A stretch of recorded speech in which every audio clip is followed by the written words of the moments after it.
Hey, it looks like we're live again, although I'll admit I'm a little bit late. Sorry about that. I was out running around doing some errands and I didn't make it back in time. So we are going live at, I'll tell you what time it is as soon as I turn my clock on. It's one of those days. I got 1:45 Eastern time. Welcome, everybody. I hope I didn't make you wait too long. I'm so sorry. DePaul31 says, I'm the guy with the Michigan sweatshirt. Thank you very much. I put up this morning one of the selfie videos, selfie video number 3. Selfie video number 3. So that's pretty much going to be it for selfies. They were trickling in and I had to draw the line somewhere. So somewhere down the road, I will do a specific call for selfies involving cars, automobiles, transportation, what have you, however you get out and about. Cliche. However you get out and about. And I'm trying to remember what I did with the hundo. Okay. Johnny Knoxville, it's 64 and partly sunny in Raleigh, North Carolina. By the way, here in Michigan, it is 59 degrees F and sunshiny. I was just outside. I ran 5 miles this morning, my friends. 5 miles, 2.5 out, 2.5 back. It was in the 40s and I did that. So the Fuse Man says that according to the National Day calendar, today is Law Day. Most of those are just made up. I'd like to know who designated it Law Day. You'll often find things like, I don't know. It's National Cheeseburger Day, or it's National, Windsock Day. And it's like, where did those come from? And why did Steve think of those 2 words? No one knows. Jules says, we've had hailstones today. I hope you're indoors. Robert Bettina says, Steve, are we going to talk about the Michigan protest yesterday, or would you rather not? It's pretty spicy. Well, I have to tell you, and some of this stuff shows up on the news, and I'm not going to spend a lot of time on it, but I will tell you that Michigan has a population of 10 million people. 10 million people in Michigan. It's like 9.9 something. So we've got 10 million people in the state. So if a couple hundred people show up and protest, you got to look at them and go, okay, let's see now, 1,000 out of 1 million would be, we could do the math on this, but, and you realize that you're talking about such a small fraction of a percent. So, if you really want to complain about something, you do it at the ballot box.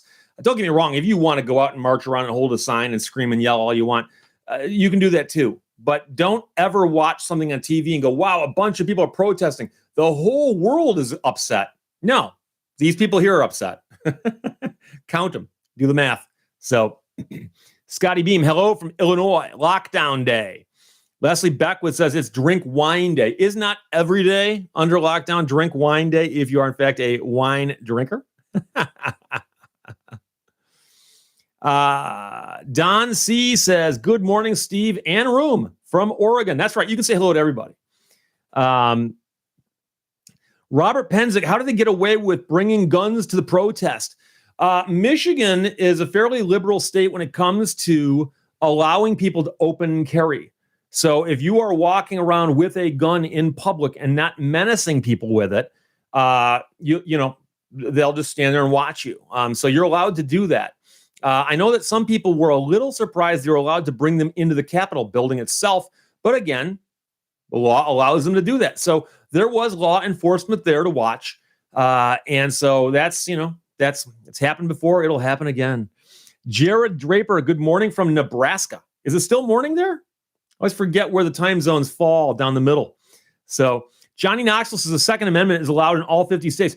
Well, yes, it is, but there are going to be slight variations from state to state as to what you're allowed to openly carry and so on, and who's allowed to do that, and et cetera. I've done an entire video on the gun laws of Michigan, so I'm not going to do it here.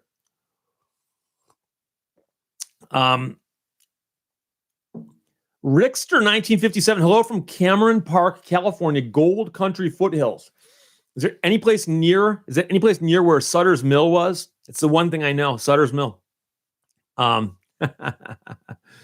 plebiscite, hello again, Steve from the UK. And Tommy, good morning from Sacramento. Fred Hill, did you get my email about the UP? Depends on which one that is. I'm not sure. I've gotten several about the Upper Peninsula lately. Boycott watch, open carry in Ohio, but you can get arrested for menacing. And I use that word on purpose because you'll see a lot of times people walking around with guns openly in public. And that'll draw some eyebrows. Some people will look. But the question is, the second you do this with it and point it at somebody, you got a problem. And that's the issue, is the big distinction between literally just holding it and pointing it is not that big of a difference in movement. And there are some famous cases in Michigan where people have shown up places and walked around with guns to prove a point. And someone called the police, and people start screaming, yelling, well, why'd you call the police? Like, well, if you didn't call the police and somebody started shooting, guess what happens next? People are upset that the police weren't there. So Sage River says, I'm surprised you're a Blue October fan. Now, why would that be? This is Blue October. I've seen them live 3 times in the last 2 years. I would go see them again right now, but they're not touring because of the virus situation. I love Blue October. Blue October is a band out of Texas. They've been around for about 25, 29 years, something crazy like that. These are guys who go out and tour and they grind it out. And they've not had any big national hits. I think they had one song that may have hit the AC charts about number 40. But I discovered them about 5-6 years ago and have loved them ever since. And so I'm a big fan. Like I said, I've seen them 3 times. I've seen many of their videos. I bought much of their music. I own, I believe, 3 shirts of Blue October. And so I'm a big fan. Great music. And so you should be more surprised if I were to tell you that I was into somebody who did like covers or something. Blue October, of course, is all all the recordings are original music. So MH08, Steve, what does the mean in English? THA? Never heard of it, unless you're talking about just the pronunciation. Robert Bettina says, hate me. And of course, that's probably, I believe, the highest charting song of Blue October's. I believe that was the one that actually hit the adult contemporary charts. It's a little slower of a song. But they've got a bunch of stuff I really like, including my favorite song, which is She's My Ride Home, which is an older song, which I've never seen them perform live because they stopped doing it, which annoys me. If you're a band and you've got a song that's well known amongst your viewers and your followers, you should play it in concert. Into the Ocean, 90 Knots Point Size, another very good song. And that's an early song by them, by the way. So they still do that in concert. They just don't do She's My Ride Home. No Name says, your title is Better Late Than Never. Well, in that case, I can fix it. It's supposed to be Van. Question is, can I fix it while we're talking? I bet I can. This is going to get really meta on us here. So let's see if I can go into, I can't. I can only go into the posted ones. I could minimize, but I'm worried if I minimize this, it's going to cause all kinds of stuff to go crazy. So I'll fix that on the way out. So there you go. Robert Bettina, I'll check that one on Spotify. Yeah, they've got a variety of stuff, but She's My Ride Home is an early guitar focused song, and it's a great song, and it did not get airplay outside of the Southwest. So, Tom, if one passes the bar without formal education, can they practice law legally, such as Frank Abagnale? Frank, of course, is the guy from Catch Me If You Can. We don't know if he passed the bar legally or not. It's unclear. However, you cannot sit for the bar in any state that I know of without having gone through the steps required in that state.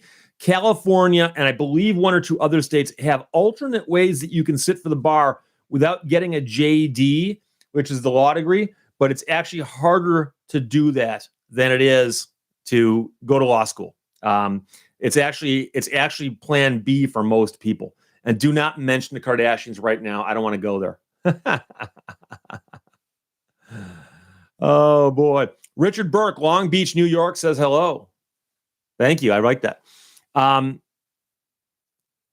Robert Bettina says, I think Blue October must have the exact amount of popularity I'd want as a band member. Enough money to live on, but not so much that I'm hassled every day. And here's the other thing. I do feel a little sorry for them because they tend to play smaller venues. But every time I've seen them, they sold out and the place was packed, just packed.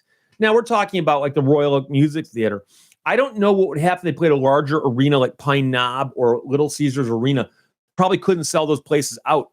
And so it'd be kind of sad to go see them someplace that was half empty.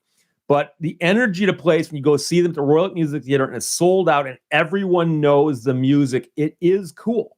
And at a small venue like that, I mean, I've stood 15 feet, 20 feet from Justin Furstenfeld when he's singing, and the idea that you can get that close to them, that's not going to happen for most of your larger bands, So I'm a big fan. I'm going to go back here and show you how close I got. Hang on. Yeah. I got tons of stuff on this phone of mine. By the way, somebody else just asked, how long was the bar exam? Where was that? Bill Van Ram, how long was your bar exam? 2 days. 2 days. Most states are 2 days. Some states are 3. California's is 3, but most states are 2. 1 day is the multi-state, which is a multiple choice exam that's given in most states. And then 1 is the state law test, which in Michigan was all essays. Here's Justin Furstenfeld on stage. Back then he had the shaved head. That's how close I was to him at the show that I saw him where they played at a place called the Metal Shop in Flint. So, very, very close. So, I've seen a lot of big bands from far away. It's nice to see him up close. But, yeah. Hold on. What was that? Baby Pack Rat. Robert Bettina, Def Leppard is my favorite. I saw Def Leppard. I've mentioned this before. I saw them and I was backstage and I met 2 members of the band. But it was at the Saginaw Civic Center, or I think they now call it the Dow Event Center, back in the late 80s or early 90s, right at the height of their radio. They were at the pinnacle right there. Saw them. I was a little ways away from the stage, but I know that at that moment, I got in because it was a radio station thing, and I still had friends at the radio station. Ghost Shadow, gas prices are nuts. A friend of mine is paying 99.9 cents per gallon. My local station is $2.54. I drove by places here $1.60. So, Boycott Watch says, I thought Bad Axe was your euphemism for Battle Creek. Then I looked up. Who knew? That's funny. Bad Axe. Lousy Hatchet. No, Bad Axe is an actual place. And it's spelled A-X-E. And Battle Creek, of course, is a place also in Michigan, but further to the west, home of all the cereal companies. Battle Creek, Kalamazoo, over that way. Someday we'll talk about that. So Scotty Beam says, I'm outside sitting in my car. Cool. Fred Hill, Ted Nugent is from Michigan. Yeah, he is. I've seen him live too. He's a character. Let's put it that way. Robert Bettina, I love it when you're close to the stage singing and you make eye contact with one of the guys or gals and they see you and smile and nod. Yeah, no, that's actually pretty cool. And nowadays you can find a lot of this stuff on the internet. I urge you, if you're interested at all, to go to YouTube, look up Blue October live and watch them live. And it's funny because they're always playing these fairly small, intimate, but packed venues. And they interact with the crowd. And there's something to be said there, and it would be so difficult, which I think you're getting at, is if you were touring for 25 years and you're still waiting for your quote unquote big break, you now start to think it may be that it's never going to happen. It was back there. So you got to give anybody credit who puts up with that for that length of time and still has a good attitude about it. So, Chase MC 69 of the 3. What's the best car movie? 2-Lane Blacktop, American Graffiti, or The Hollywood Knights? I hate to say this. I've only seen of those 3 American Graffiti, but American Graffiti was classic. That everything about that movie is wonderful, including some of the funnier scenes. So, Fred Hill, Ted Nugent lives in Texas now. I wouldn't be surprised he still has a place in Michigan. I know that Ted had a huge ranch/farm over in the Jackson area. But I also know that he has a connection to Texas as well. He's obviously very, very into hunting. So I know that the place that he had in Michigan was deer country. So Daniel Player, last concert I went to was the Mamas and the Papas in 1966. Wow. They were good. California Dreamin'. But that was a long time ago, my friend. Fire Beecher. Hello, Steve. Hello, Fire Beecher.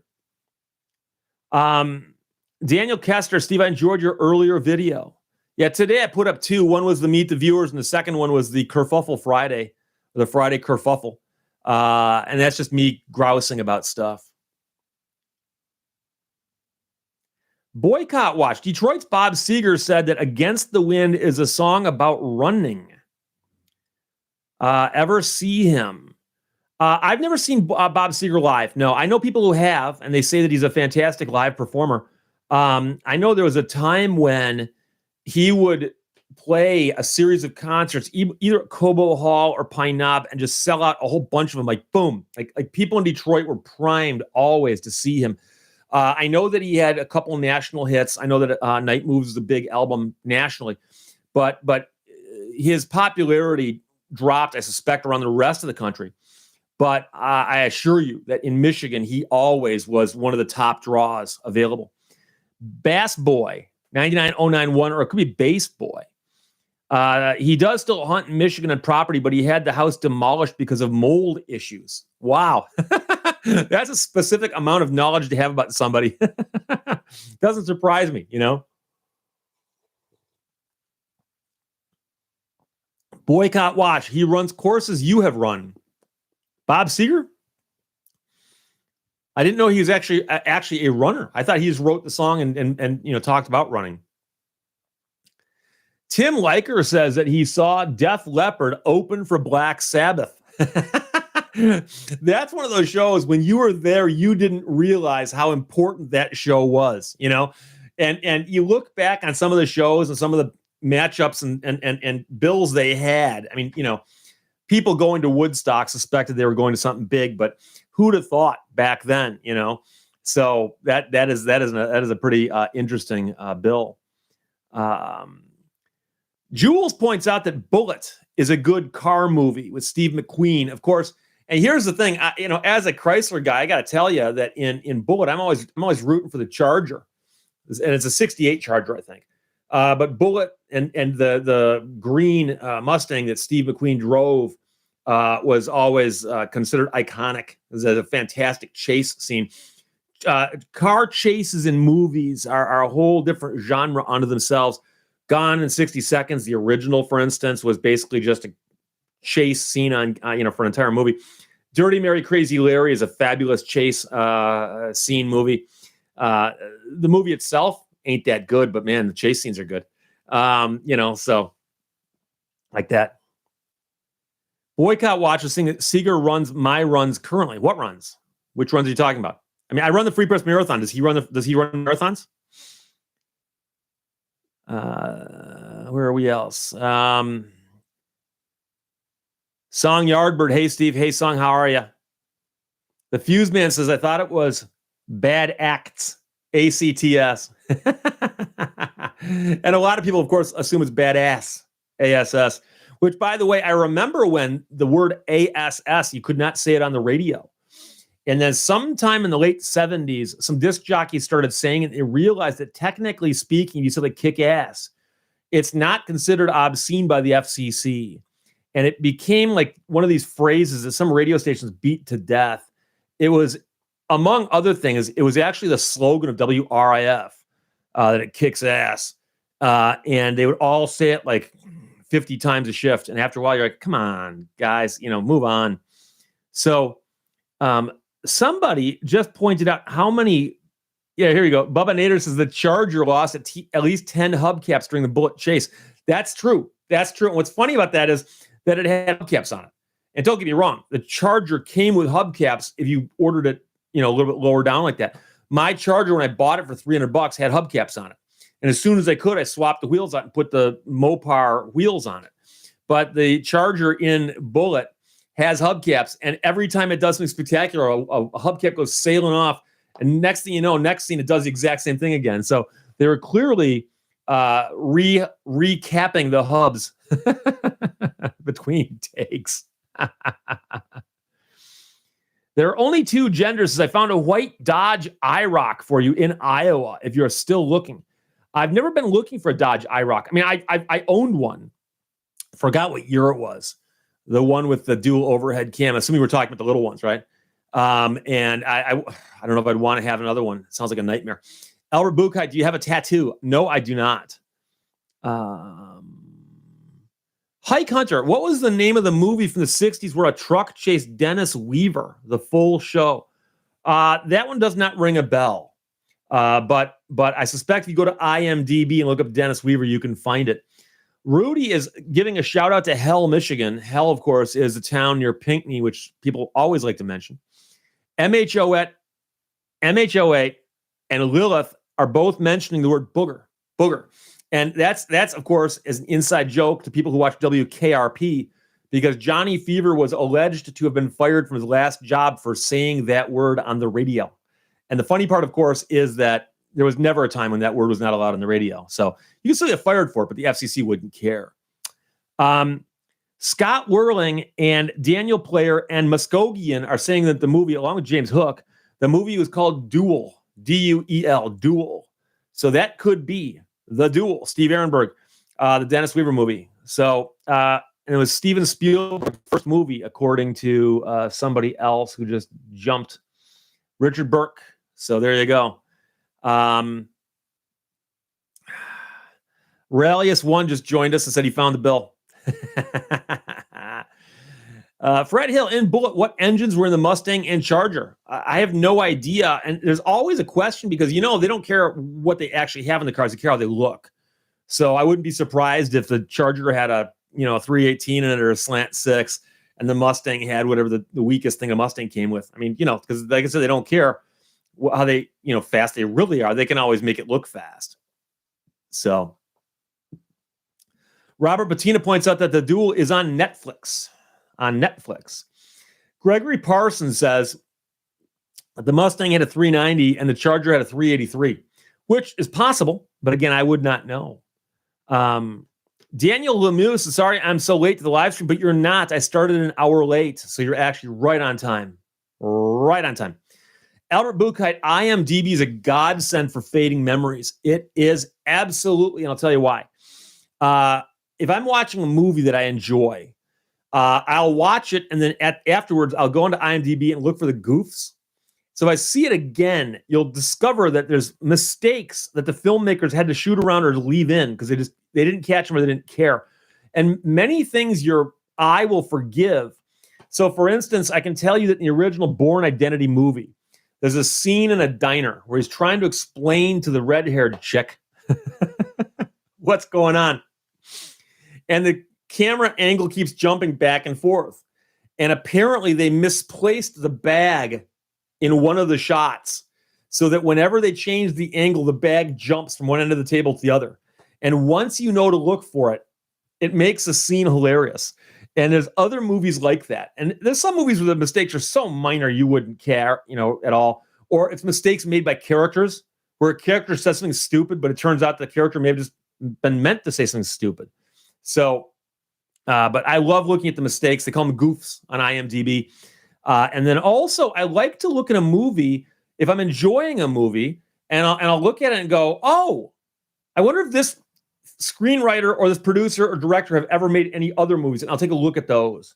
And you'll discover that quite often they've made other movies, and guess what? You'll enjoy them as well. So, Robert Bettina, a continuity snob. Yeah, continuity is the term of art in Hollywood for how correctly the scenes go together at their seams so that the things are continuous, that the facts stay the same. And continuity, they'll spot things like, for instance, like, the soundtrack will have a guy going like NH08, you're cleared to land, and the plane will be coming in, it's like NH12 or whatever, and somebody should have caught that, but they didn't. And the odds of somebody else catching it and ruining the movie, pretty slim. So, Bill Taylor, why didn't Jason Bourne just Google himself? Couple reasons. One is I think when the movie came out, Google may not have been that powerful. But number two, remember that he wasn't sure what his real name was.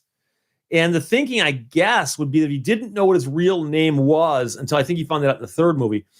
If he Googled the names of the aliases on those passports, he wouldn't have gotten much because those passports are supposedly being carried by spies who are almost like ghosts in the real world. So you wouldn't be able to figure that stuff out. But it's an interesting point. So Song Yardbird says that Christine by Stephen King made me read up about going in reverse to wind your mileage back when apparently it was true of older cars. Yeah, and of course, that's one of the jokes in Ferris Bueller's Day Off when Ferris Bueller just assumes that he can run the car in reverse and back the miles off. And of course, somewhere along the line, they figured out that they could make the one of the inputs or outputs work like a ratchet, where it doesn't back things off when you run backwards. So, Ghost Shadow says, I like old westerns when you can see the tire tracks in the ground of that Roman Empire movie, and a guy has a wristwatch on. Oh yeah, things like that are hilarious. I mean, I can tell you there's scenes like in the Waltons where they go off Walton Mountain and they're shooting something, and you see a highway in the back with cars going by and that kind of thing. So it happens. Scott Whirling, the Blues Brothers chase scene was great. It may have involved more cars than any other wreck 'em up movie of all time, and it was just a lot of cars got expended. James Walker, the 1968 Mustang from Bullitt, just sold in January for $3.7 million. Yeah, I've read several articles about how they found that, and where they how they found it and what they did with it, and it was off the radar for a long, long time. And as a movie like that wraps, whoever provided that car to the movie probably just took it out and used it for something else, and you wouldn't realize until later that it becomes so iconic. I seem to recall they found it someplace in the Southwest, basically just not rotten away because it was in a dry environment. But Dixie Champagne read the Bourne trilogy in junior high and high school. It's funny. I remember seeing this. I was flipping around on the cable one day, and I saw the original Bourne Identity movie, and the original movie was shot a long time ago, and I forgot who the actors were in it, but it's a very, very different kind of movie, and they also told it from a different perspective, and it didn't work.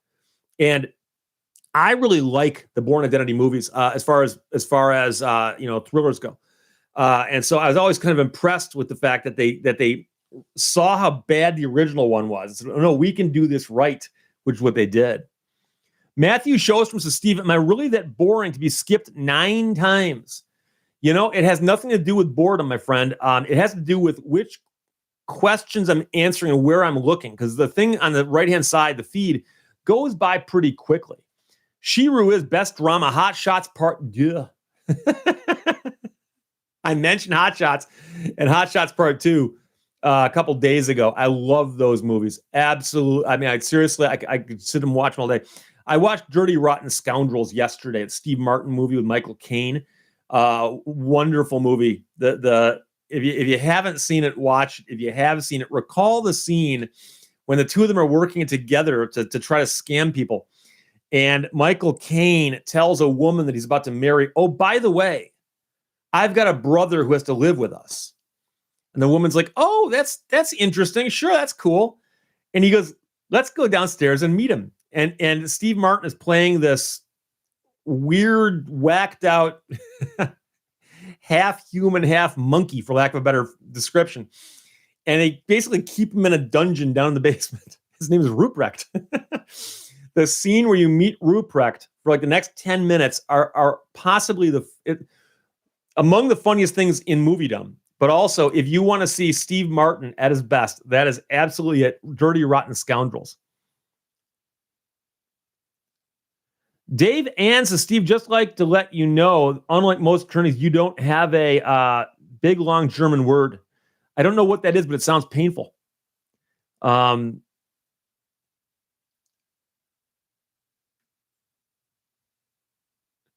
Muskogee in the original Bourne Identity was a mini-series starring Richard Chamberlain. That's right, Richard Chamberlain. I had it on the very tip of my brain, and I was trying to remember, and it just didn't work. It was too slow. It just. The whole point when you watch the Bourne Identity the first time, yes, Ruprecht, put the cork back on the fork and Dixie Champagne.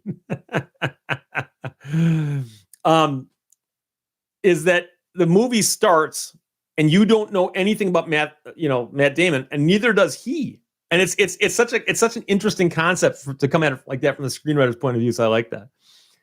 Song Yardbird, did you watch Deadwood? No, I heard a lot of people say that it was good, but I did not watch it. Shiru is, wish there were more Leslie Nielsen movies these days. That's what cable's for. I'm sure they're out there. Bill Van Ram, Porky's at a chase scene. I hate to say it, I never saw Porky's. I got these really weird gaps in my knowledge. I've not seen Porky's either.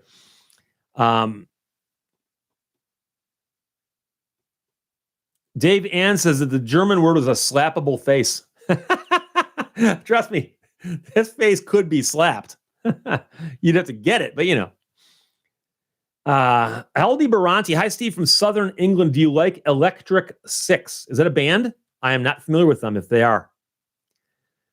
Dixie Champagne. Love Richard Chamberlain. Haven't seen his Bourne movie. Yeah, like I said, Richard Chamberlain's a fine actor. He was, but the point is that that movie makes much more sense, I think, at least in the style of movie that they did it with Matt Damon. So Dave G1H, Naked Gun 33 and a third. Those, all three of them are good. The first one, second one, and the 33 and a third.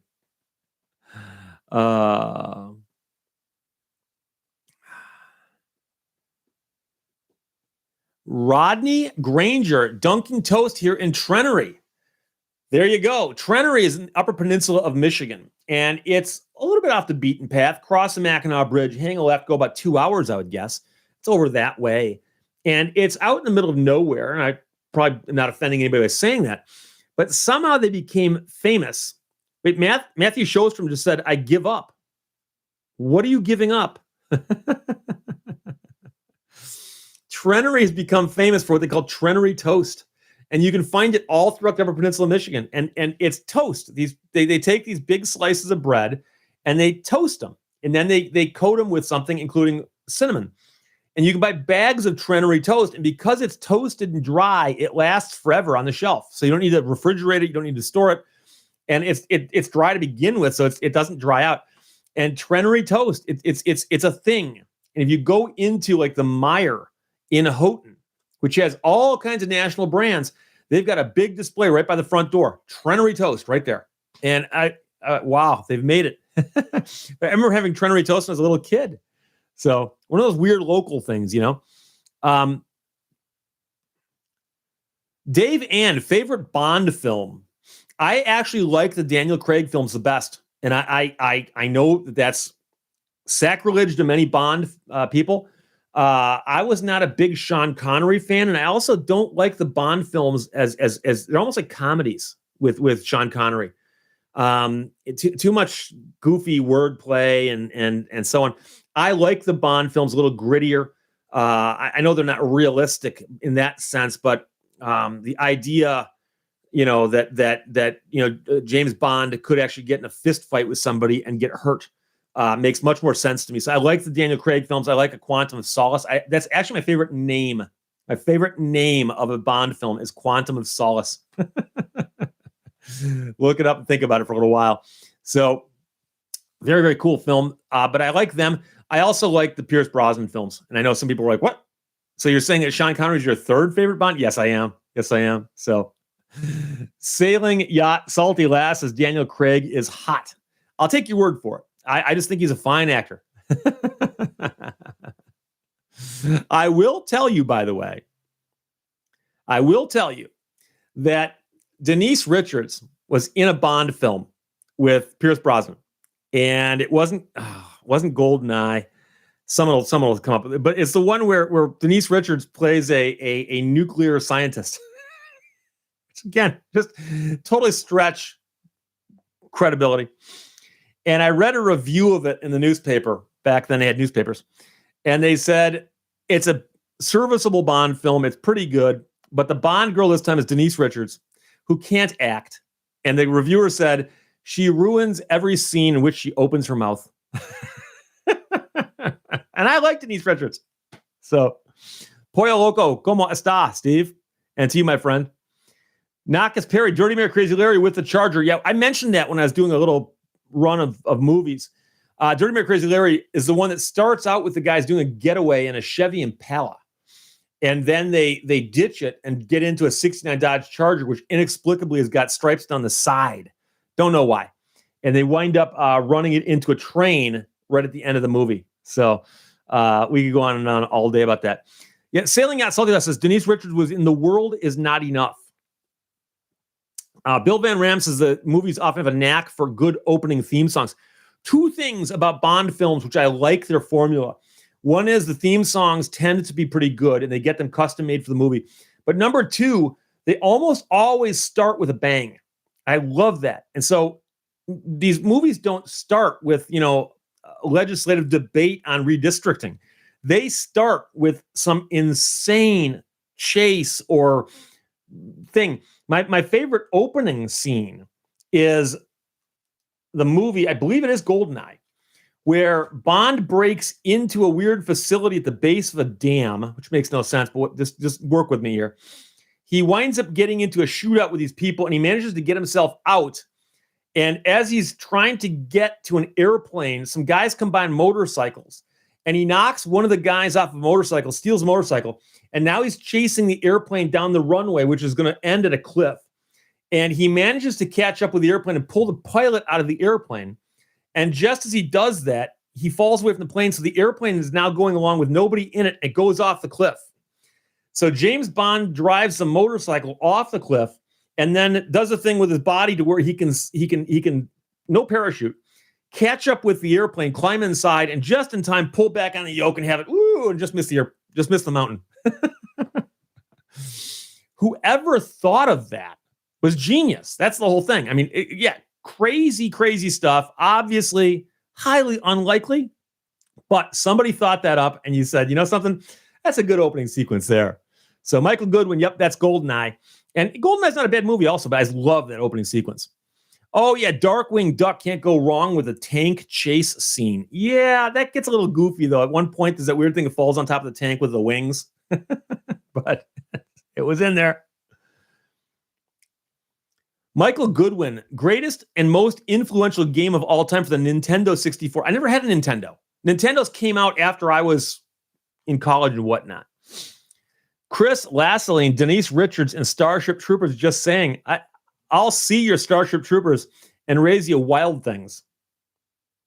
Just saying. If you don't know what I'm talking about, go check it out.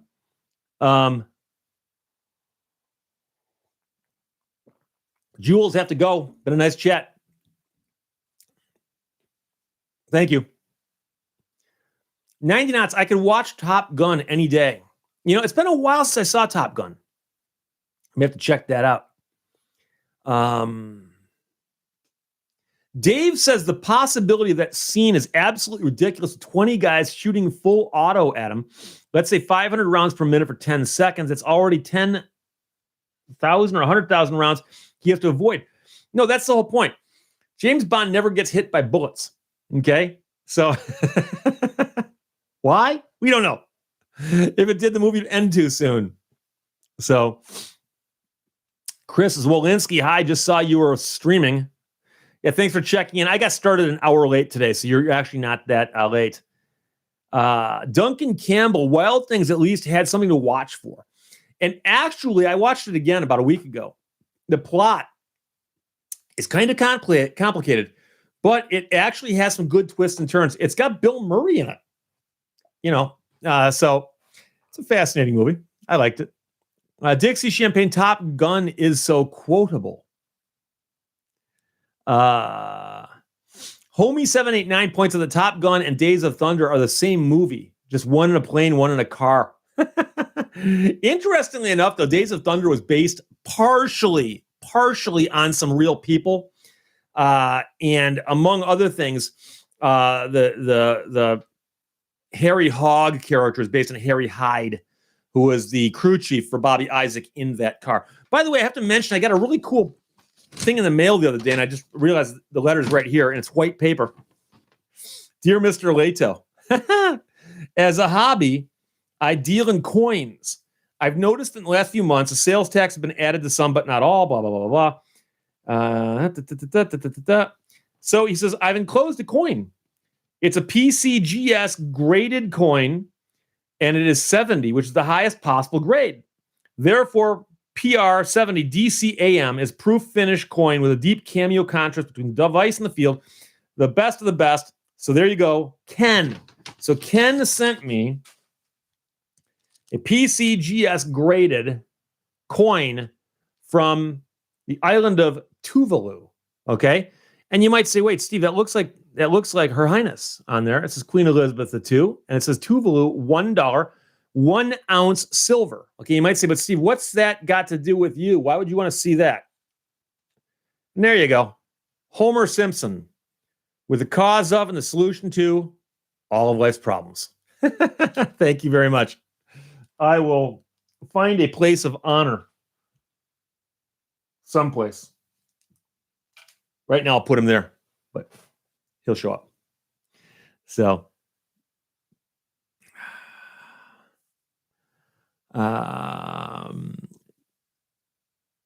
Denster 2005, nice t-shirt, Steve. Any other modern rock bands you'd recommend? Well, my modern rock band knowledge is fairly limited, but I can tell you the other band I've seen live that I really enjoyed is Future Islands. If you're not familiar with them, they've been on TV a couple of times. They appeared on David Letterman once, for instance. And I mean, they've been around for a little while now, but it's a little different. I don't believe they have a guitar player for the most part. So they make up for that with a couple other instruments, but great live show. The lead singer's got a very unusual voice, but he's got a stage presence that'll blow your mind.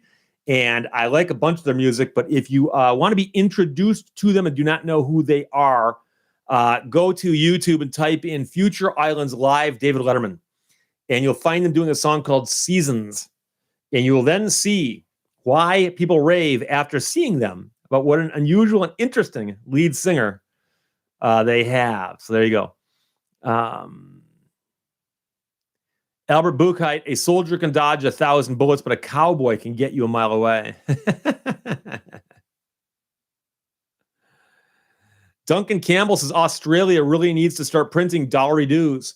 But you guys do put out coins. I believe there's a Kookaburra coin that you can get your hands on made out of Australia. Most governments are now printing the souvenir money. That's got a $1 face value, but it doesn't sell for $1, obviously. It's 1 ounce silver, so whatever a 1 ounce of silver costs you, plus the premium for the fact that it's been graded and it's also in a mint state or above. So there you go. Clint Richardson, the Psychedelic Furs, have a new single. I will have to check that out. I saw them live at Pine Knob a few years ago. Talk warmed up for them. That was a good show.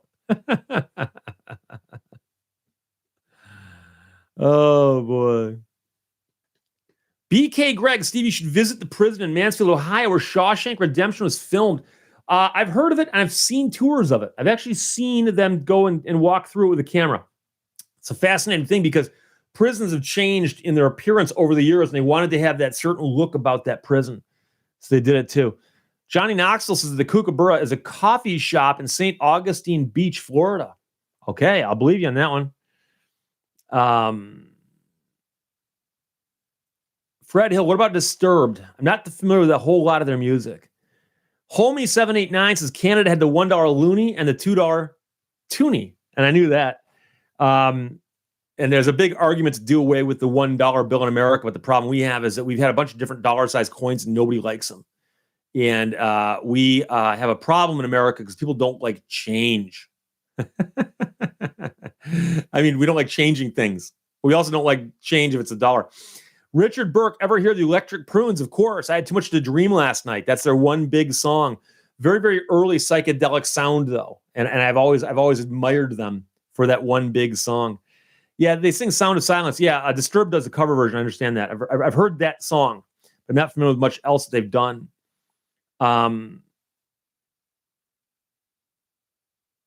Matthew Shostrom, is there any legal reason why there are no plasma centers next to, if not on, college campuses?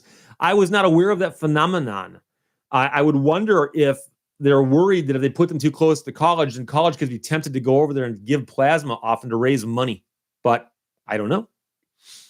Duncan Campbell is in Australia, for those of you who are curious to know. If you have an Australia question, go ahead and ask Duncan. He'll know. The Canadian robot lady has apologized to me for not being here today. She has other work to attend to. Can you imagine? She actually has a life.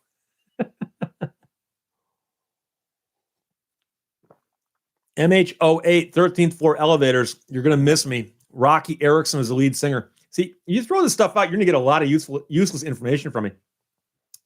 Rocky Erickson, who's saying you're going to miss me for the 13th floor elevators, at one point in time had some mental issues. And there's a documentary about him. It's fascinating. But he had a great voice. And the opening notes of You're Gonna Miss Me, where he's singing, shrieking, I don't know what you call it, yelling, but it's pretty good. Daniel Kester loved the theme song from Kelly's Heroes, Burning Bridges. Dude, like I said, you throw it out there. I'm gonna line it up. That was done by the Mike Curb Congregation. Mike Curb was a record executive who, for whatever reason, did put together a band and had the song Burning Bridges, which is the theme song to Kelly's Heroes. And Mike Curb owned his own record company called, I believe it's called Curb Records. And I kid you not, at one point in time, he was a sponsor of Richard Petty. So if you go to the Richard Petty Museum in Level Cross, North Carolina, and find one of his later race cars, the ones he raced for General Motors, right on the side of the car, it's got a bunch of sponsors, and there's one that says Curb Records. And it's the same Curb from the song Burning Bridges from the movie Kelly's Heroes. One of the other funnier parts about the movie is that there's a scene where a guy walks by and he's whistling the theme song to the movie. And I've always wondered, I'd have to go back and watch to see if they did that on purpose or if they had to go in and overdub that or how they did that. But the guy's actually whistling the theme song, which I think is pretty funny. Albert Bukite says, as a detectorist, I want $5 and $10 coins to be minted. Yeah, that'd be funny. I've found some Sacagaweas. I found an Eisenhower, but I've never actually found a silver dollar, a pre-clad silver dollar. I've never found one. Boycott watches Kelly's Heroes 50th anniversary showing on cable Sunday. Yeah, watch it, but just don't pay attention to anything they say about World War II. It's completely wrong. Everything's wrong in that movie. They talk about Tiger tanks as if no one bothered to look up any of the facts, as if the stuff was still hard to come by. And for some odd reason, Donald Sutherland plays a hippie. There's a hippie in World War II. Oh, yeah, okay, makes sense. The Cove Channel. Steve, you remember Bill Kennedy at the movies? Yeah, we've actually talked about Bill Kennedy here briefly. Bill Kennedy was an icon in Detroit. He went to Hollywood. He worked in a bunch of movies as an actor, but never quite got a big break. Moved back to Detroit and started hosting a movie show on Channel 9 out of Canada. And then somewhere along the line, he managed to shift over to WKBD, which is the Channel 50 in Detroit. And he did a thing every day, Bill Kennedy at the movies, and he would host the movie. And so the movie the program would start, and he's sitting at a desk in front of a microphone. And you just say, hey, today we're going to watch, Kelly's Heroes. That movie came out in this year and stars this person, that person. But the difference was that Bill Kennedy had worked in Hollywood, and so he knew a bunch of the people, the directors, and he'd been out in Hollywood long enough to where he could name drop. It wasn't bad. But he'd actually say, oh, by the way, watch very carefully in this scene because you're going to see so-and-so who's not in the credits. Or a couple of times you go, oh, by the way, watch 20 minutes of the movie. You'll see me walk, on a scene that he was in, But just a really, really likable guy. And he did that for years. And finally retired. And I think he moved to Florida and passed away not too long ago. But Bill Kennedy is one of those guys where everyone in Detroit knew who he was. Probably one of the most well-loved Michigan and Detroit characters of all time. Bill Van Rimp says the MASH theme song was written by the 15-year-old producer's son. I'm not sure if the whole song was or the lyrics. I've read an interview with him. He talks about the lyrics because the song is actually entitled "Suicide is Painless," and the lyrics are just poetic enough to where you can read into them or not read into them, and you're not sure.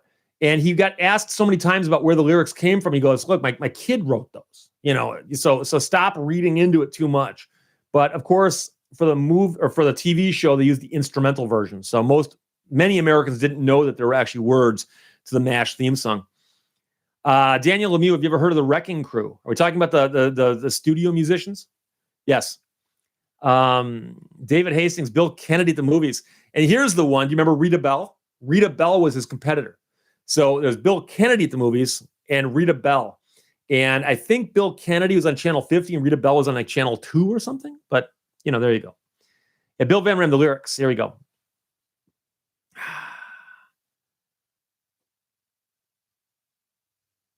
Yeah, Matthew Shostrom. Steve, if the plasma centers were in walking distance from the campuses, they'd be swarmed by college students just to get food and beer and textbook money. That's what I was guessing. I'd never heard that before. I do know that in some cities, they have, plasma centers around.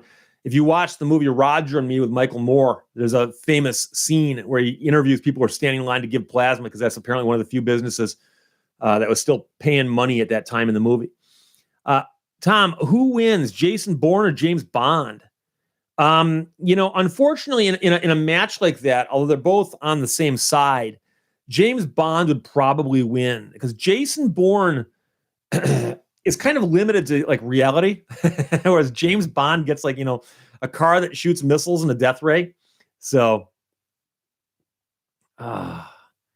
David Melbourne, I preferred late shows like The Ghoul.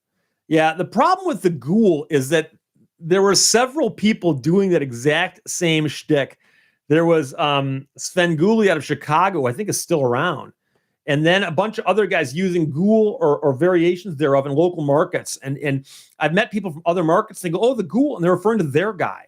And that happened with clowns. That happened with some shock jocks. But it also happened with the guys who would show the bad movies and make jokes about the bad movies.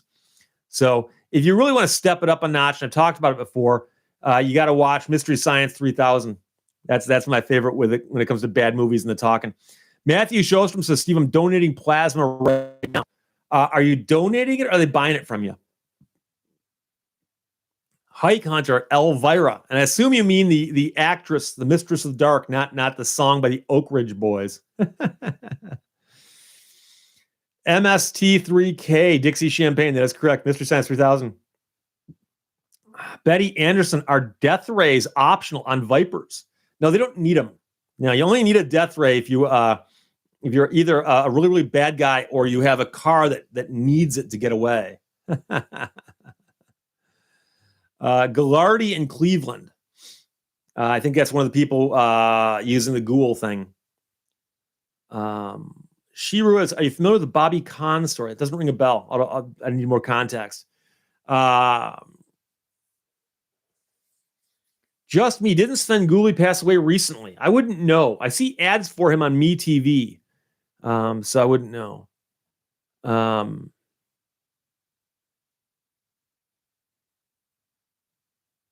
Tom Holt, best MST3Ks, Manos, Hands of Fate.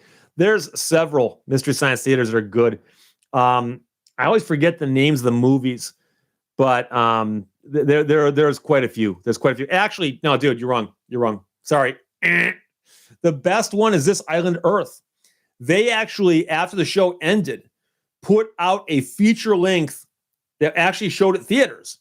And you can find it, but it's never included with the series. It's a standalone. And they got the rights to do this with this movie called This Island Earth, which was a bad movie, horrible movie.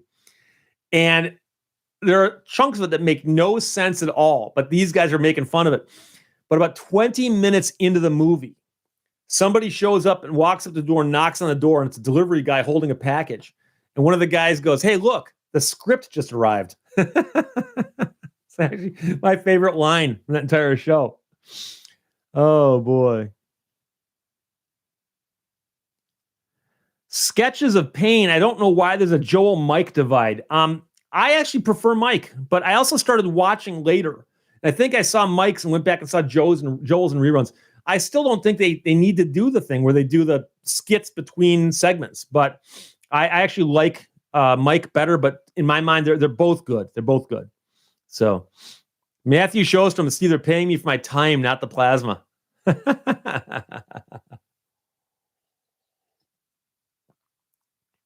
Scott Whirling, speaking of bad movies, Plan 9 from Outer Space. Yeah, that's one where the title doesn't promise much. I don't think it made any sense either, but as an Ed Wood film, right? And I think it was like Bela Lugosi, and they're shooting the entire thing on a set in some abandoned warehouse somewhere.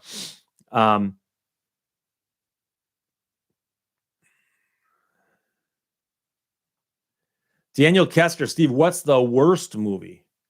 Oh, I don't know. I'd have to think for a second. I can think of some overrated movies, but then if I say those, I'm gonna upset some people because there's some very, very high profile movies I didn't care for. But I don't know. I hate to insult movies just for the fun of it. Have not seen Fallen.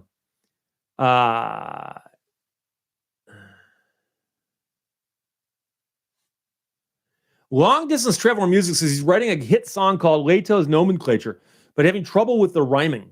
Oh, that shouldn't be that hard. I mean, look at all the stretches that Leonard Cohen did to get Hallelujah to rhyme with stuff. You learn to shoot at somebody who outdrew you. Hallelujah. You should be able to do it. Nomenclature, erasure. You can just go off the last syllable if you want, but Daniel Kester, Patch Adams. Yeah, it's a little weak movie. It's also sadly, with Robin Williams. So Attack of the Killer Tomatoes, just me. That's one where you start wondering if they did it on purpose to make it bad,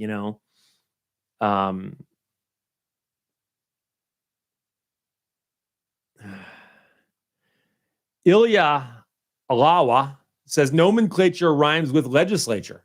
Yeah, and there's got to be some way you can work that in. Oh. Kentucky Fried Movie, Peppermint Katzis. I saw Kentucky Fried Movie at a drive-in movie theater when it came out.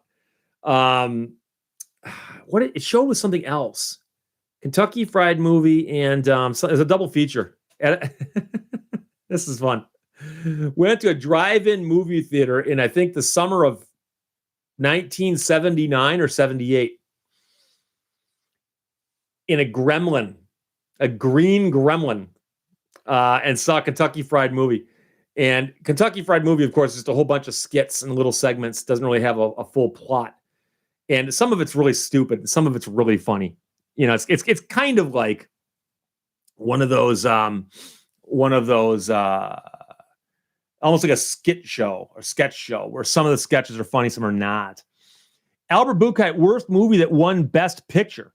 Well, here's what you're going to get at is, for instance, and I hope I get these right, but like Apocalypse Now lost out, I believe, to Kramer and Kramer, and Kramer versus Kramer, and I've watched Kramer versus Kramer, and it's not an Apocalypse Now kind of film. I mean, and I also believe that Shakespeare in Love, which I love that movie, but I believe it beat Saving Private Ryan.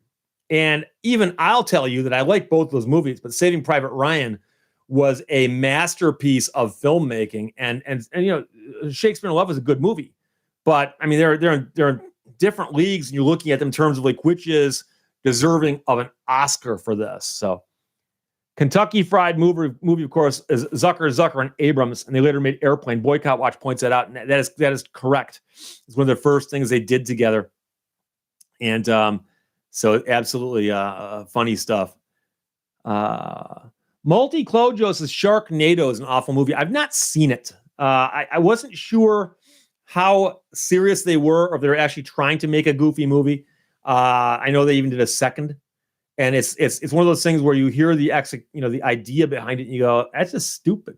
But they made it, people watched it. I remember so many people watched it and they're going, well, we're watching because it's stupid. So Scuba Stevie 62 says The Shape of Water, useless movie, bad acting, won Best Picture. Well, and there's also another problem with that movie. If you do some research, you'll discover that there's another TV show out of England that bears some very, very interesting similarities to The Shape of Water. And somebody pointed them out. And the director or the writer of Shape of Water started screaming and yelling about how he hadn't stolen anything. And then I believe that the guy who created the original TV show made some public statements indicating that he was not unhappy with the way things are. And it makes you wonder if somebody got paid off or what, because if you read the synopsis of the TV show and the synopsis of The Shape of Water, you go, they're so similar. There's no way that's an accident. But, I don't know. Naked Perry, the car wash movie. What wasn't there one of those movies that Garrett Morris was in? Garrett Morris, one of the guys in the original cast of Saturday Night Live, and never got to make anything of value, really. So Matthew Showstrom says, Steve, when they pay you for your time, they can get away with giving you $35 for $800 worth of plasma. Yeah, that's an interesting set of economic figures there. I can tell you that a lot of times people will donate their blood and then they find out later it's being sold. But as long as the company doing it's a nonprofit, that's how they explain it. So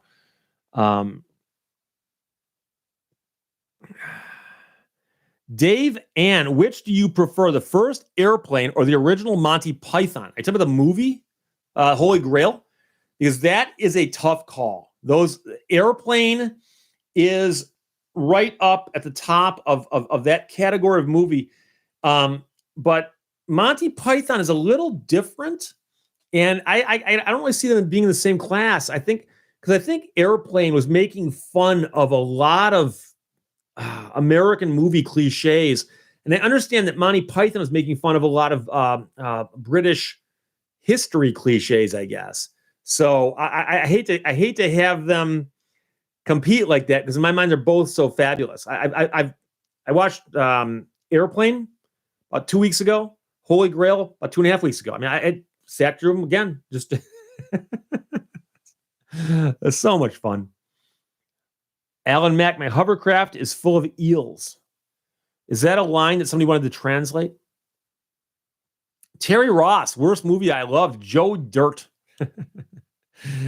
Joe Dirt, of course, is, among other things, portions of the movie driving around in a Dodge Daytona that's all ragged out. And I've actually seen several guys who show up at car shows, the ragged out looking Daytona, claiming it's the Joe Dirt Daytona. I have no idea if they've documented one or the other. I can't imagine it's yet that collectible other than just as a beat up old Daytona.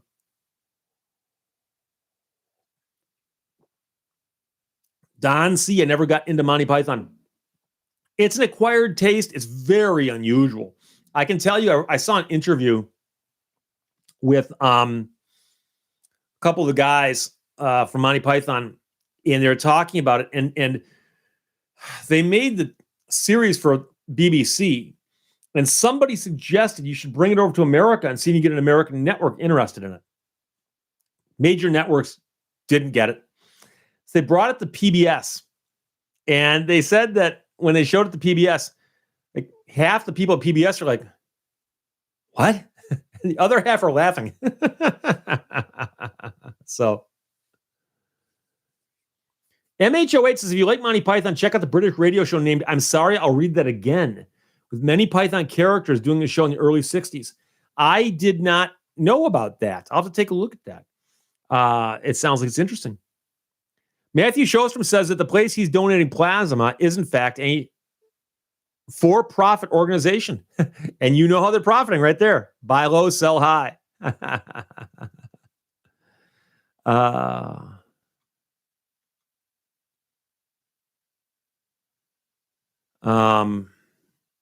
Baby Pack Rat, I laughed so hard when I first saw the Holy Grail. I saw the Holy Grail at a theater. I can tell you which theater it was. The theater, the Maple Theater and Telegraph and Maple. And I was in junior high because I rode my bicycle there. I rode my bicycle to the theater, and I remember locking up my bicycle, going inside, and they had the short film right before it, another Monty Python short film, drawing mental blank. Someone will come up with it. And after the short film played, then they played the Holy Grail. Now for something completely different, was a short film. And I actually I went to the theater by myself. I think it's the only movie I've seen in my life at a theater by myself. And I was laughing so hard. The theater was half empty for some odd reason. I think it was a weeknight. And I remember that when I'd gone into the theater, it was sunny and hot out. And I came outside and it was pouring rain. And that theater is 5 miles from my house, and it was dark out. To ride my 10-speed 5 miles in the rain after just having watched Monty Python's Holy Grail. But it was worth it. It was worth it. And I remember having seen them on television and hearing the movies coming out. And I remember, you don't even get to the credits because the opening credits are funny. And I remember like walking out of there, like it was such a groundbreaking, mind-blowing experience to see that movie that I'm glad I went and saw it, even if I did so by myself. Amateur Shooter, Fish Called Wanda is a very good movie also. And some of the Python guys are involved in that, obviously. They've done a bunch of stuff, so most of it's very good. Some of it's better than others, that kind of thing. Daniel Player Longest movie laugh for me was Rain Man's phone booth scene. Rain Man had a bunch of good stuff in it. One of my favorites was when they're driving someplace and they hear a radio station. I forgot what it was, like a 93X. Bam. And Raymond just keeps saying that over 93X. Bam. 93X. Bam. But when at one point in time in the movie, Raymond decides that he needs new underwear, and Tom Cruise goes, "Well, we'll get you some new underwear." And Raymond goes, "We need to go to Kmart. I get all my underwear from Kmart." Tom Cruise goes, "Kmart sucks." And it's been said many times that Kmart got wind of the fact that Tom Cruise was going to tell Dustin Hoffman on camera in a major motion picture, Kmart sucks. And I heard, but I don't know if it's true or not, but the urban legend was that Kmart had asked them, "Please don't say that, please." And they're like, besides, it's true. Peppermint Katza says Dirty Rotten Scoundrels. I mentioned that earlier at the top, believe it or not, because I saw that movie yesterday. It's a very, very good movie. She Ruiz has just realized I haven't seen Johnny Knoxville. Somebody should check in on him. Maybe he had to do some work. He was here earlier, though, wasn't he? I thought he was. Albert Buchheit says English Patient beat out Fargo. English Patient is one of those movies. I remember seeing that at the theater. The theater was packed because all the buzz. And it's a long movie. It's an interesting movie, but it's one that's just like, I don't know, it's like 3 hours too long, you know? And one of my favorite things about the English Patient, though, is Seinfeld, where Elaine Bennis goes to see it and hates it. She hates the movie. So she goes to the office, and every time she tells her friends that I hated it, they go, "Oh, you can't hate it. So you gotta love you." And people get mad at her for saying she hates the movies. So finally, Peterman asks her, he goes, "Well, Elaine, have you seen The English Patient?" And she realizes if she says yes, she'll have to lie to him and say she liked it. So she goes, "No, I haven't seen it." He goes, "Great, let's go see it again. Let's go see it now. I can see it again." So he drags her to the movie. And she's just sitting there going, and then finally, I believe she quits her job or gets fired, but leaves because she can't stand to watch that movie a second time. So I like that critique of the movie. Actually, I liked the movie when I first saw it, but it was long. So Don C. Michael Caine was in several hilarious movies. He's been in a lot of movies. He was, of course, in Dirty Rotten Scoundrels, which we just mentioned. And he's also in one of my favorite movies of all time, The Prestige. The Prestige. So if you haven't gone and seen The Prestige, get it, rent it, watch it. We'll discuss it one of these days. I don't want to ruin it for people who haven't seen it, but it's a fabulous movie. It's one of my favorite movies of all time. Not just the story, but I mean the levels on which it works and how much work they put into it. I've always enjoyed. The Heart is a Lonely Hunter. I know that's a book. Is that made into a movie? I got a brother who reads a lot of fiction, and he was raving about how much he liked that. And he also liked the title. I thought it was a great name for a title for a book. Pete Gerardini says Prestige has Sting in it. You're thinking of David Bowie. It's got David Bowie in it. David Bowie plays Nikola Tesla. Albert Buchheit, Steve Martin, the best movie, Planes, Trains, and Automobiles. Well, you know, The Jerk was good too.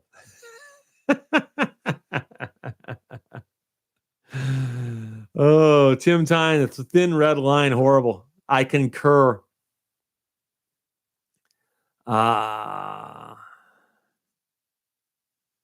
Ever see the movie The Man from Snowy River, Hike Hunter? No, I have not.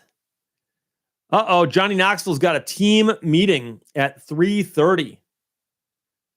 Got 35 minutes to figure out what the meeting's about.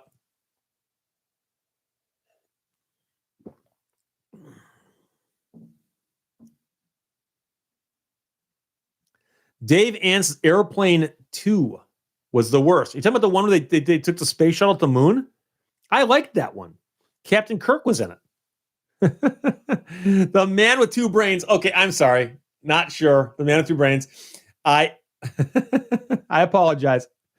The Man with Two Brains is actually Steve Martin's funniest movie, in my opinion. The Jerk is good, but The Man with Two Brains is better. And I've seen it many times. I did not see it at the theater, but a friend of mine told me about it. I went and watched it. And I'm like, oh my gosh, that's funny. It is a very, very funny movie. So Paul Herenstein, The Illusionist. The Illusionist came out around the same time as The Prestige. I suspect they inspired each other. The Illusionist is not that good. It's interesting, but I just didn't think it was that good. I forgot the actor's name, but he played Worm in Rounders with Matt Damon. He's a magician back in the courts of like Vienna or something. Ega. That's a movie for all time. Carl Childers is referring to Ega, I believe one of the movies that the Mystery Science Theater guys made fun of. Michael Caine was in the original Italian Job, Don Jackson. Yeah, I remember that. I've seen that, and it's one of those things where the remake, but the original is a classic.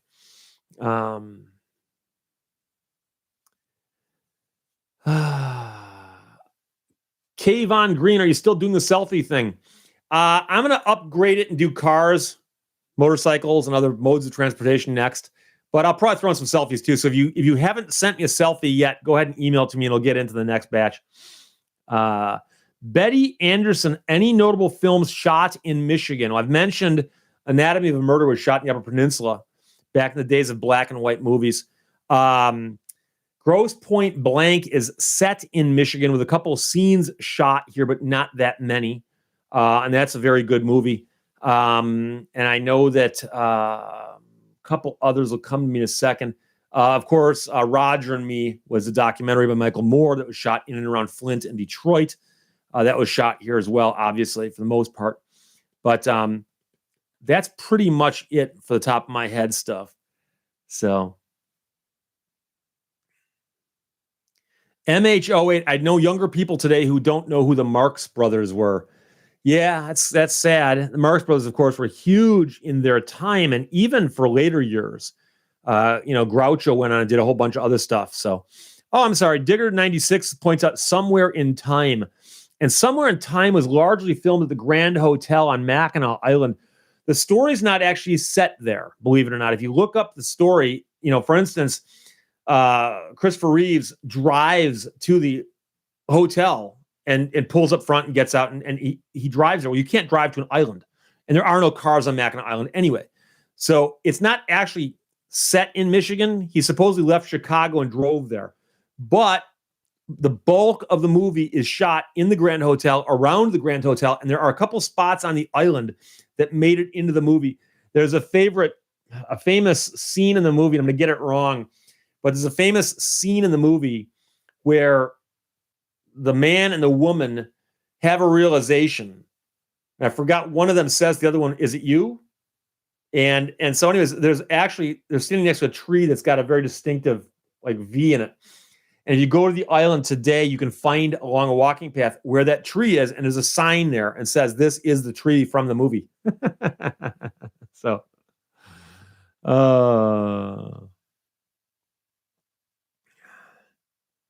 Michael Murphy, The Rosary Murders in Detroit, Holy Redeemer. I don't think I've seen that one though. Lisa Kretchen, 8 Mile. Yeah. The Eminem movie was set in Michigan. I'm not sure how much of it was shot here, but I know that 8 Mile. 8 Mile is, of course, the name of the road that's the dividing line between the city of Detroit and the suburbs just north of it. Depending on where you are in Detroit is what the other suburb is.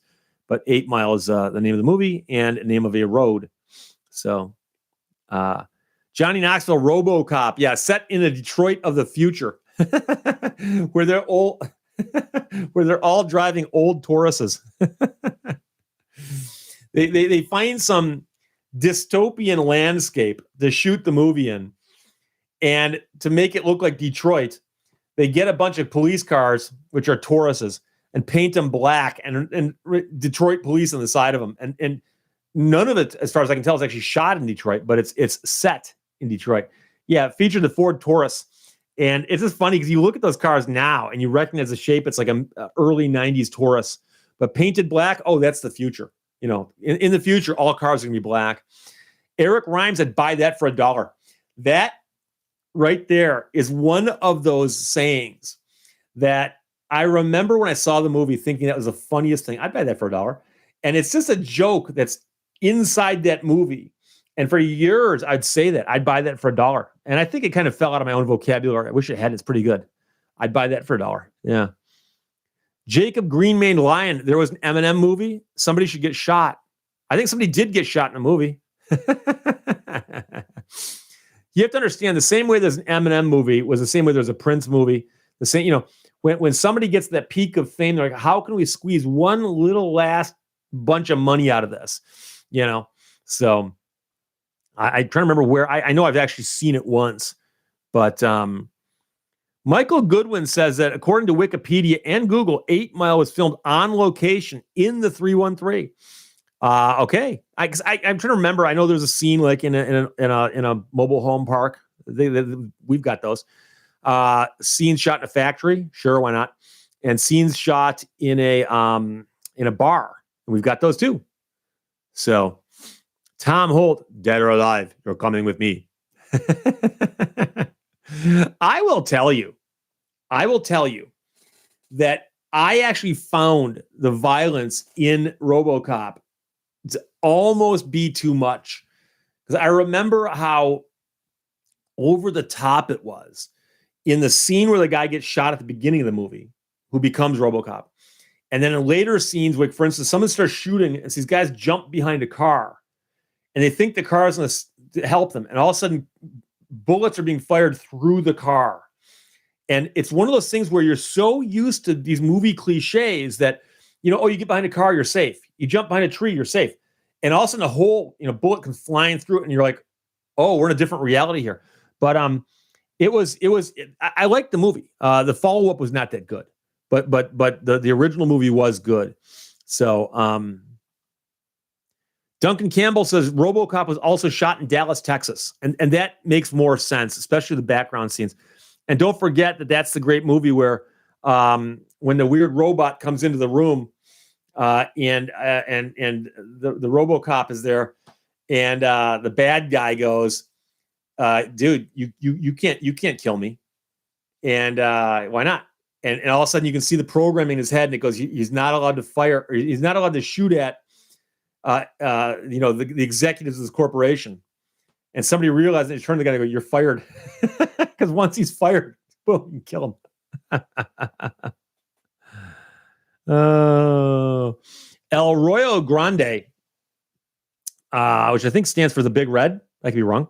Says Michigan's House just adopted H.R. 250, allowing legal action against Whitmer for invoking the 1945 emergency power law to bypass legislative approval. And that's an interesting question. I've not studied it that closely, but basically what we have is the legislature in Michigan appears to be preparing to file a lawsuit against the governor for what she has done. And the interesting part about it is, the question I have is, we already have lawsuits filed by people who claim they're harmed by this. What's the difference if the legislature files a lawsuit over the same thing? So we'll see how that works out. Chuckster255 says 8 Mile was semi-autobiographical of his life. Yeah, although wasn't mental blank. The woman who played his mother. I don't think she looked like that. But anyways. Oh, boy. The Fuse Man says, I noticed the other day I saw some Gatorade and I thought of Leto's Law videos. There you go. But I'm drinking the green stuff. I don't know if you can see it. I'm drinking the green stuff today. I don't know what the flavor is. I just know the color.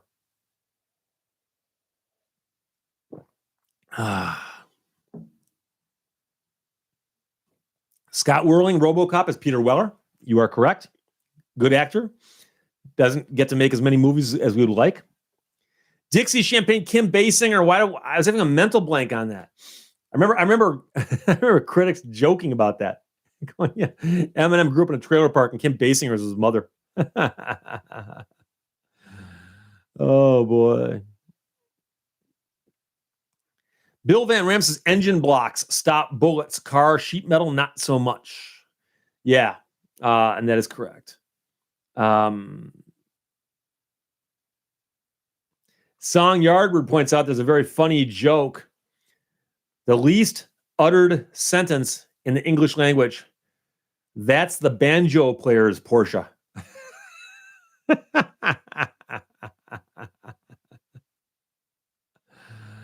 QA Library says, don't forget about The Life of Brian. That's a good movie. It's a good movie. It's not as good as The Holy Grail, but it's a good movie.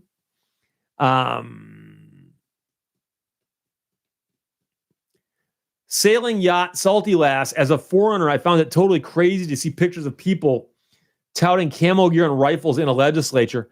In many countries, that is usually a coup. Yeah, I mentioned at the top of the hour, though, that Michigan is a open carry state where they pretty much let you carry guns as long as you do it openly, and so they don't limit that. And I know there are some states where they limit you and say you can't bring them into a public building or something like that. I know that in Michigan you can't bring them into a courthouse, but they do not have that rule with respect to legislative buildings, so they let that happen. So there was law enforcement there; they were watching, and although there was a lot of noise, people screaming and yelling and stuff, the legislature still conducted its business. So that's pretty good. Daniel Kester says the green stuff is usually probably. MH08, of course, says it could be antifreeze.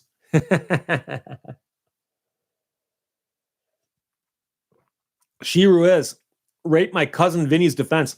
We've talked about my cousin Vinny at length here. It's a good movie. It's a comedy. The courtroom stuff is not terribly good, but it's funny. Whoever wrote the screenplay to that movie either knows nothing about the law or wants us to suspend disbelief to the point that the lawyers who are watching that movie are going like it was over the top in that direction. But the idea that the getaway car had Posi or whatever the equivalent is of the General Motors product, and the other one didn't. That's the kind of thing that a jury could buy that. A jury could also not buy it. So you never know. But Boycott watches Herman Munster. Of course, Fred Gwynne played the judge. What's a Ute? Ute? Fred Gwynne had one of the greatest voices in Hollywood. Right up there like James Earl Jones. I don't know if Fred Gwynne did voiceover work or not, but his voice was so recognizable. And great actor, too. He didn't get as much work as he should have, I don't think. But he was people rave about the other actors and people in that movie. Actually, he was my favorite character in that movie. So Jay Long Jr., Peter Weller is some kind of history professor now, I think. Oh, that'd be funny. It wouldn't surprise me. Tom, strange women lying in ponds distributing swords is no basis for a system of government. Supreme executive power derives from a mandate from the masses, not from some farcical aquatic ceremony. About 3 minutes into the movie, when King Arthur encounters some people who are just digging mud for some reason, he gets into an argument with them about the philosophy of politics. King, I didn't vote for you. You don't vote for a king. What?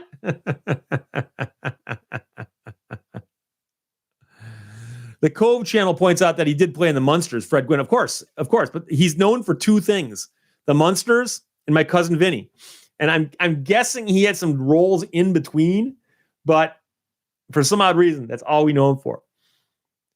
Song Yardbird, yes, Fred Gwynne was Herman Munster, and he was also the judge in My Cousin Vinny. So, Daniel Kester, fried green tomatoes. I saw it. Didn't do a whole lot for me, what can I tell you? Bubba Nader points to the Fred Gwynne had a hot wife, Lily. His daughter wasn't too shabby either, as I recall.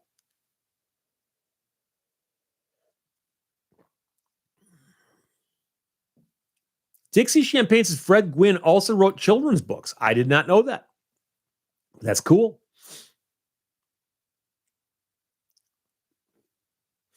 Matthew Shostrom says, Steve, you should do a video on how the government works. what the Constitution is and does, what are the Bill of Rights, differences between a bill and an amendment, and how state and federal interact. I could do that. And the problem is, if I make it too detailed, people are going to say, Steve, that's too detailed. And if I make it less detailed, people are going to say, Steve, you missed something. I suppose I could probably do that. I have talked about a lot lately about the Constitution, because I've been getting a lot of grief from people who are telling me, for instance, that, several people pointed out Car 54, where are you? And Fred Gwynn was in that. And I didn't know why people kept saying Car 54, Car 54. Thank you, everybody. I'm sorry, I did not catch that. You need to give me full sentences, okay? Daniel Kester points out that, watch, I'm Just a Bill from Capitol Hill with Schoolhouse Rock, and they actually explain it pretty well. But, I've talked about the Constitution a lot lately because I've had people tell me that they go, well, the governor in Michigan has no authority to do what she's done. And yet the governor points to a law and says, this is my authority. And that law was passed by the Michigan legislature and signed into law by the Michigan governor, which makes it a law. So when she says, I'm following this law, she is by definition being lawful. And people say, well, that can't be lawful because that law she's following makes me do things I don't want to do. Well, in that case, the law is wrong, but what she's doing is lawful.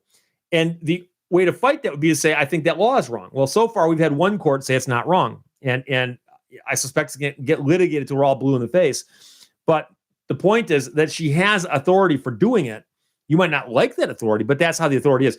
So a lot of people who argue about these things don't really want to get into the nuances of why this stuff is or how this stuff works. But, the strange part is how many people mention the Constitution have never read it. And I'd urge you, if you ever get bored in 5 minutes, to go on the internet, type in Constitution, and you'll find different sites. There's one, I think, constitution.us, but Constitution. And you can glance at it. And it's just interesting to see, the first section, describes the legislature. Second section, the president. Third section. And you can actually poke through and go, oh, that's where, impeachment comes from. This is where vetoes come from. This is where, and you can see the stuff. It's all in there. It's pretty straightforward. It's not that big of a document. So, but yeah, I could probably do that one of these days. I'll probably do a series and go Constitution, Bill of Rights, and then I don't know, state constitutions, and then things like that, and do like one video on each, and maybe I'll make a note of that. I don't know how well they'll do, but I'll do it. Jay Long Jr. says Peter Weller has a PhD from UCLA in Italian Renaissance art history. If he got a job in that, more power to him. Because that's one of those things where one school cranks out more people 1 year than are employed in the entire field for the last 100. But like I said, if that's what you're into, that's what you're into. So Dave Beeman, love Blue October. Thanks. You are welcome. Hope you enjoy it. Charles Dickens had a Mr. Bumble say the law is an ass. Daniel Player. Yeah, the law is weird. And I'm the first to admit this, that, we have a legal system based on a constitution, state constitution, laws, legislators, courts, police officers, and so on. And there's a lot of weirdness in it. But I also think that it's not a bad system compared to what we could have. And you can go look at other countries and how they're run and go, ooh, I wouldn't want that here. So I like our Constitution the way it works. And I'm familiar with the problems and how slow our court system is a crying shame. But, the solution for that is not to abolish the court system. It's to try to streamline things. Fred Gwynn also played a judge in Fatal Attraction, the Cove Channel. I'd have to take a look at that. If that's true, I'd forgotten it. I saw that movie not too long ago. Daniel Kester says the Constitution is about 11 pages, not counting the Bill of Rights. I'm not sure how you count that in pages, because I know the original Constitution is not that thick, but it can easily be read in one setting where you can just sit there and read it and see where most of it comes from.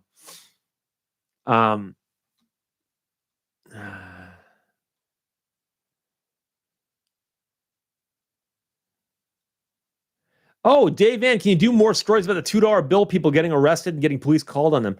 Yeah, I'm not sure how recent any of those are, but there's some funny stories about people who've tried to spend $2 bills and they get arrested. It's like they're put out by our treasury. They're real people. So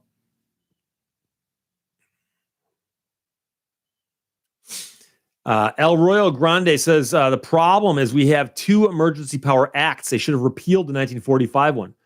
That's on them. If that's true, but you have to remember, if they pass a statute and don't repeal it, then technically speaking, it's still on the books. And if they pass a later statute, they would need to actually say, this one specifically repeals that one, because I've seen that many, many times. So, Tom Holt, I love the $2 bills. Yeah, they're cool. They're really cool. I like them. I've actually got a few of them. Every time I'm at the bank, if I see $2 bills in the woman's drawer, I'll give me a couple of those twos.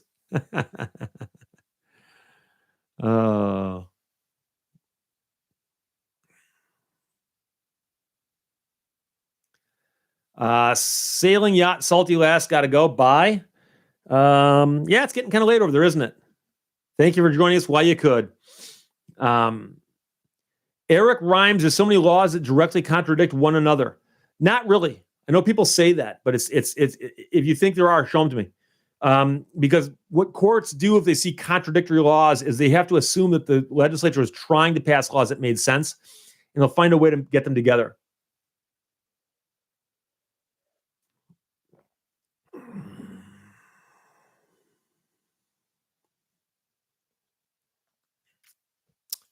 Daniel Kester had a $2 gold certificate from 1889.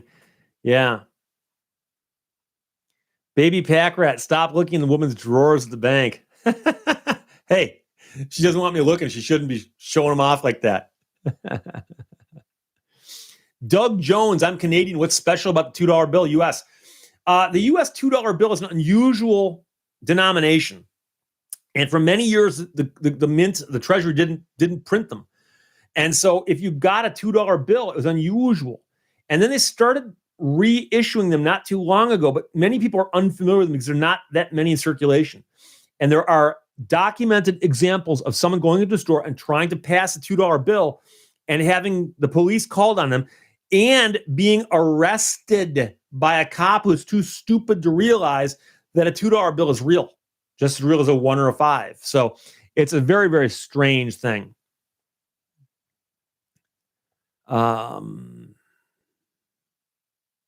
Jacob Greenmain Lion, why would a court assume that the legislature is trying to pass laws that make sense? No, I know you're joking, but when a court is asked to interpret a statute, which they're asked to do every single day, there are things and rules they have for how to interpret statutes. And they refer to that as statutory construction. The idea that you look at a statute and ask yourself, how do I construe this? Okay. And there's rules for statutory construction. And one of the rules of statutory construction is that if you have a statute that says this, and you have a statute that says this, that they'll look at them and go, okay, if they're both passed by the same legislature, we presume that the legislature knew about this one when they passed this one, so they want them to somehow make sense together. And that is one of the things that they do to make sure that the laws make sense. And so the courts usually do a very good job of it. Where it falls apart is when people are unhappy with the results. Then people scream and yell and go, that's not the result I wanted, therefore the court did something wrong. And, so. Rigo, cop can be stupid? Oh, yeah.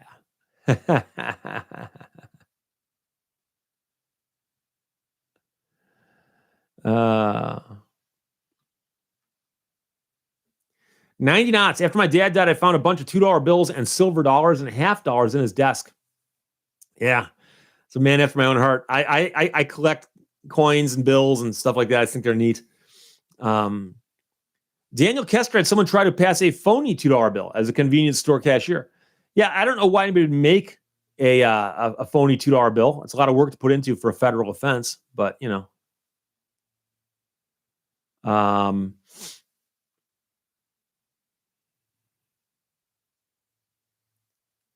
Scott Whirling, I'd heard $2 bills are put back in circulation due to more casinos using them. That might be, but I also suspect that a lot of them were put in circulation because the Mint and the Treasury were hoping that by putting twos in circulation, that it might make an easier way to get rid of the ones. Because the problem is that ones wear out so quickly and cost so much to replace, it's a waste of money for the Treasury, ironically. So, Mark Pascali says, hey, everyone say hi to me and I'll say hi back. Hi, Mark.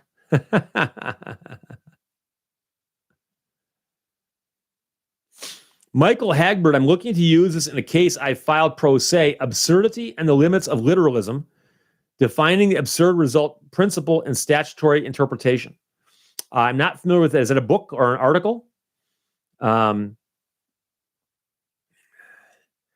Ghost Writer, they were never taken out of circulation. No, but I think they stopped making them, though, meaning that they stopped issuing them.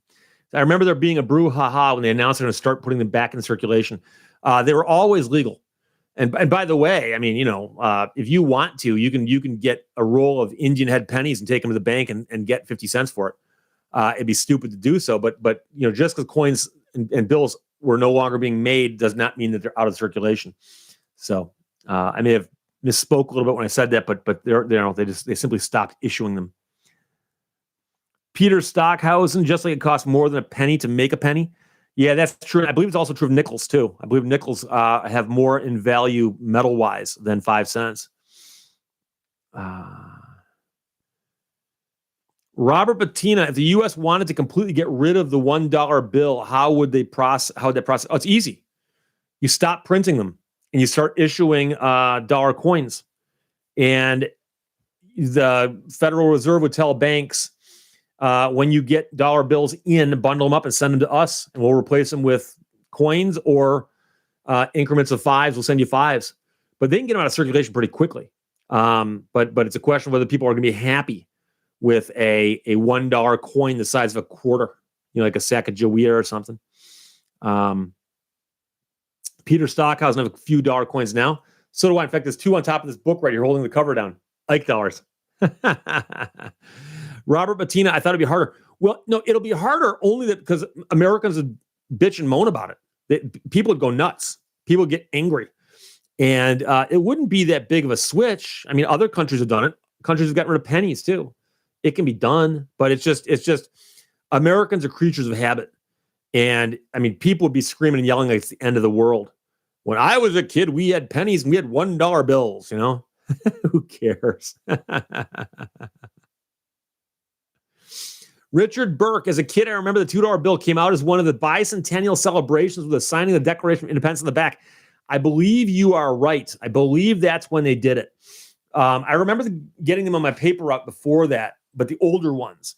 And I remember there being a big splash when they brought out the modern one.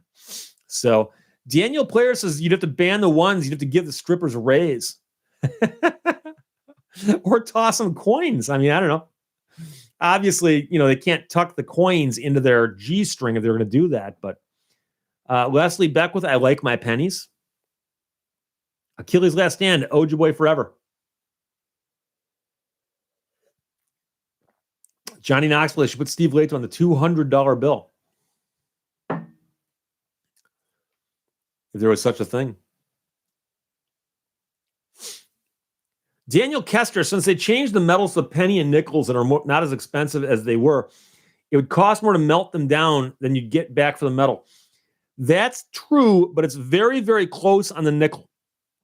I've heard guys talking about how there are people out there with too much money who are buying up nickels and warehousing them in the hopes that if some of the metals in them rise in value, that they might be able to get around the law about melting them. It's 2 or 3 things you'd have to do to make that work. But I know that it's tempted some people. Let's put it that way.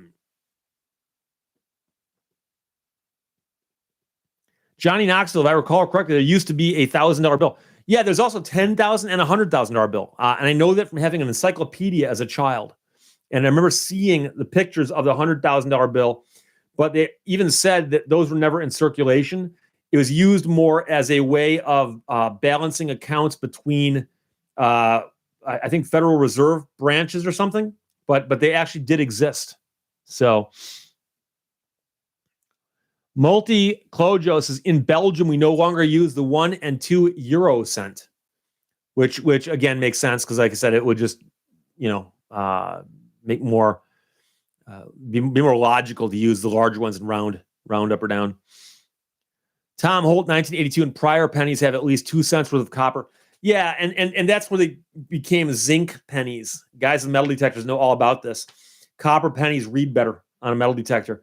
Zinc pennies, And if a zinc penny's been in a lawn that's been treated like a lawn in a park that gets a lot of weed treatment, the pennies come out of the ground all ground up and gross. I mean, it's scary, but they dissolve over time. So, Red Renault 21 Turbo says, look after pennies and the pounds will watch themselves. That's true. Johnny Knoxville says, Steve has been on for 100 minutes. 100 minutes and 46 seconds.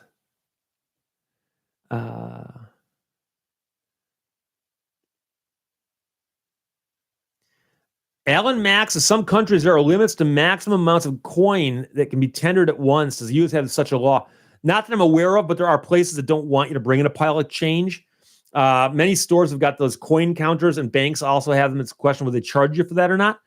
But I can tell you that every now and then you always read about some guy who got a ticket or a fine he's not happy with, or property taxes, and he's going to pay them with pennies. So he'll bring $1,900 into the bank in pennies, or into the village hall or something like that, and get ready to dump them. So it happens. But yeah, so yeah, Paul Lemke, instead of making it rain at the strip club, we're to make it hail. Throw up the coins. Duck and cover. Oh boy, Johnny Knoxville, Coinstar. Yeah. I have to tell you, when I was metal detecting for years, I saved everything I found, everything. And as the collection got unwieldy, I started separating the coins. I put all the dimes in one thing, the nickels in another thing, and the pennies. And I had just coffee cans filled with pennies, like hundreds of pounds probably. And so it got the point where I'm like, I don't need to save all the pennies. These are mostly zinc pennies. They're not, there's nothing valuable about them. They're just dirty pennies, but they were actually dirty because I dug almost all of them out of the ground. So I actually moved from one house to another. I thought, something, I'm not dragging these pennies around. Okay. I'm going to take these pennies into the Coinstar at Kroger and get rid of them. So I walked into the Coinstar and it was a tin about this big around, about this thick. And I dumped several coffee cans of dirty pennies into this tin. And I walked over to the Coinstar machine and just started dumping them in. And there's dust coming out, and the machine does a thing where it goes, hang on, we're counting, we're a little behind. And so I stop and dump in some more. And I'm watching these coins, and once in a while, one gets spit out because it's so chewed up that the Coinstar didn't like it. And about 3/4 of the way through the can, the Coinstar machine malfunctioned and went, and it started making weird noises and stuff. So I stepped away from it, and I'd already got like $20 or $30 on the screen. So I looking around. So finally I go find a manager and I say, excuse me, I have a problem with the Coinstar. He's, oh, okay. And he comes walking over. He's got a key and he looks at it and he goes, oh, hang on. And he opens the thing up, and inside the Coinstar, there's a big disc that spins around, and it gets the coins to all flatten out. And then they go down through these different channels and get sorted. That thing that spun was covered in dirt, just covered in dirt. And I'm feeling kind of sheepish. And I look at the guy and I go, dude, I'm so sorry. And he goes, I don't care. It's not our machine.